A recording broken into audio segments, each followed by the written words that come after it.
Ya, Assalamualaikum warahmatullahi wabarakatuh. Perkenalkan, nama saya Muhammad Yasri Fardiansyah.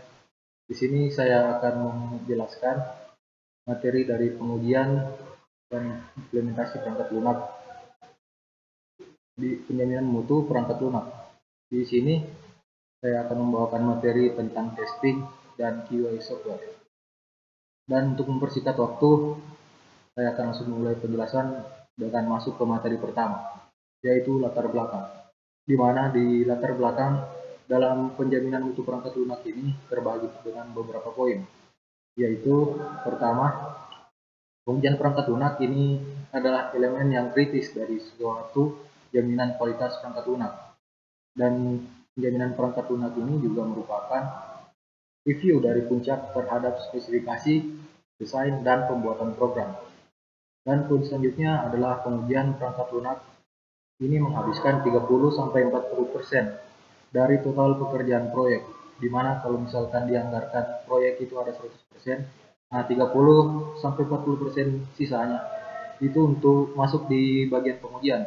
Dan untuk poin yang terakhir itu adalah untuk proyek yang membahayakan nyawa manusia, biasa pengujiannya bisa sampai 3-5 kali proyek biasanya. Oke, itu tadi dari latar belakang. Kita masuk ke definisi testing, di mana di materi yang ada di layar ini menampilkan beberapa definisi dari testing itu sendiri, di mana yang pertama menurut Haskell tahun 1973, di mana testing adalah proses pemantapan kepercayaan yang akan membantu kinerja program atau sistem sebagaimana yang diharapkan. Sedangkan menurut Myers tahun 1979, testing adalah proses eksekusi program atau sistem secara intens untuk menemukan error. Dan terakhir menurut Haskell tahun 1983, yang merevisi hasil definisinya dari tahun sebelumnya, yang mendefinisikan kembali, yaitu testing adalah tiap aktivitas yang digunakan untuk dapat melakukan evaluasi suatu atribut atau kemampuan dari program atau sistem dan menentukan apakah telah memenuhi kebutuhan atau hasil yang diharapkan. Terus ada lagi satu definisi pengujian menurut IEA dan ANSI, di mana IEA adalah Institute of Electrical dan Electronic Engineer, sedangkan ANSI sendiri adalah American National Standard Institute, di mana kedua institut ini mendefinisikan testing sebagai proses menganalisa atau entitas software untuk mengidentifikasikan perbedaan antara kondisi yang ada dengan kondisi yang diinginkan, atau perbedaan ini disebut dengan defect, error, atau bug, dan mengevaluasi fitur-fitur dari entitas software, misalnya IE atau ANSI tahun 1983 sampai dengan 1993. Setelah itu kita masuk ke tujuan pengujian software, di mana tujuan pengujian software ini ada beberapa poin. Poin yang pertama yaitu mendeteksi kesalahan, di mana di mendeteksi kesalahan ini pengujian yang sukses adalah dengan berhasil menemukan error yang tersembunyi.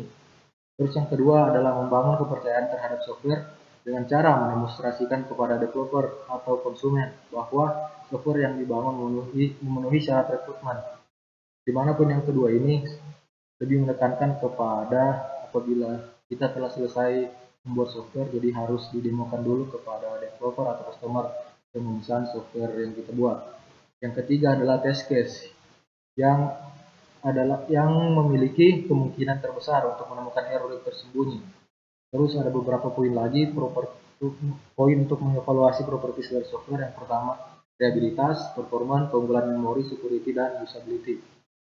Terus masuk ke materi selanjutnya, yaitu pengujian, di mana pengujian ini sendiri memiliki beberapa poin sendiri yang harus didefinisikan. Yang pertama itu harus bisa dilacak hingga sampai ke kebutuhan customer. Yang kedua, harus direncanakan sejak model tersebut dibuat. Dan yang ketiga, prinsip Pareto atau 80% error yang ditemukan berasal dari 20% komponen program.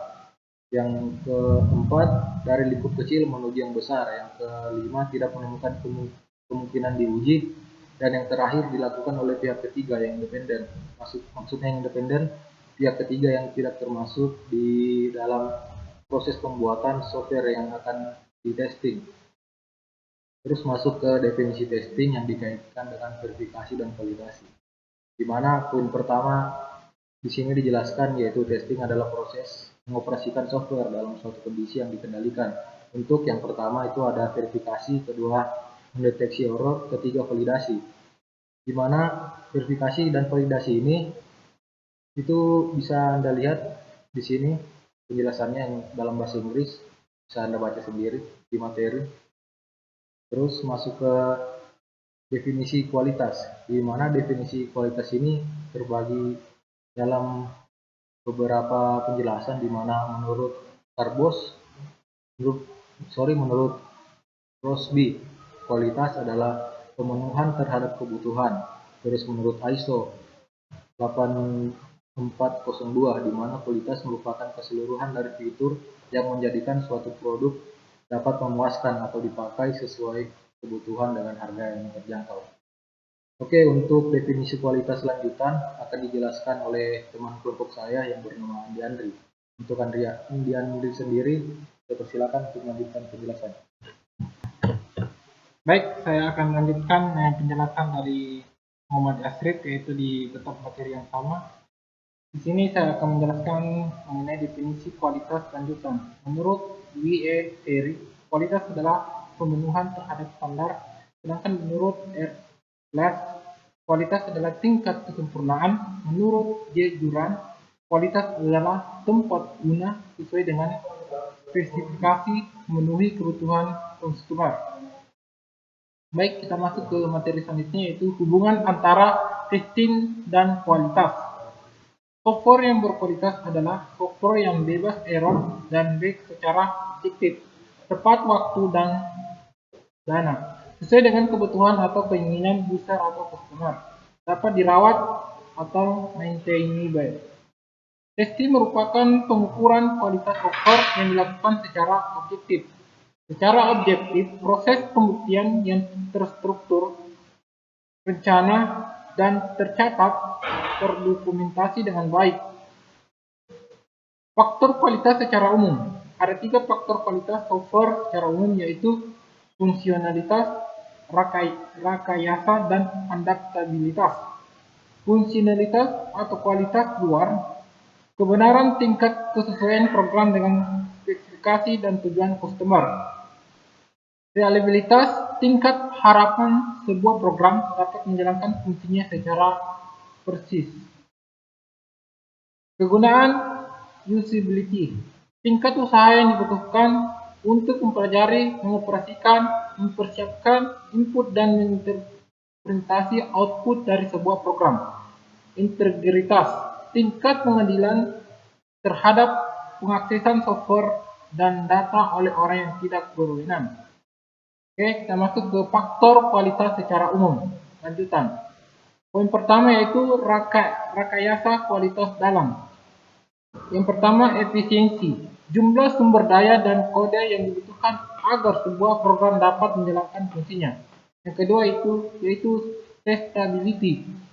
Seberapa besar usaha yang harus dikeluarkan untuk melakukan tes terhadap program sampai program tersebut dapat menjalankan fungsinya dengan sesuai.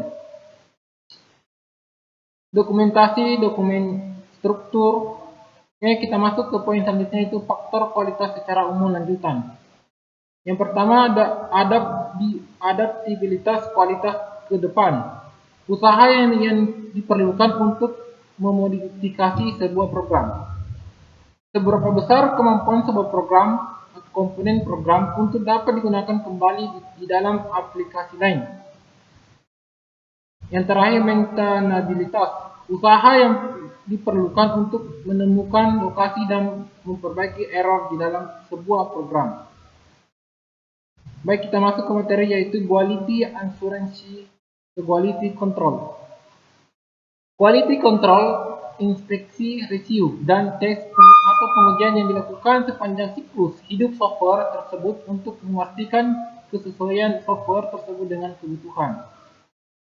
Poin kedua itu quality assurance atau audit dan pelaporan dari manajemen. Tujuannya adalah untuk memberikan data dan informasi kepada manajemen tentang kualitas dari produk.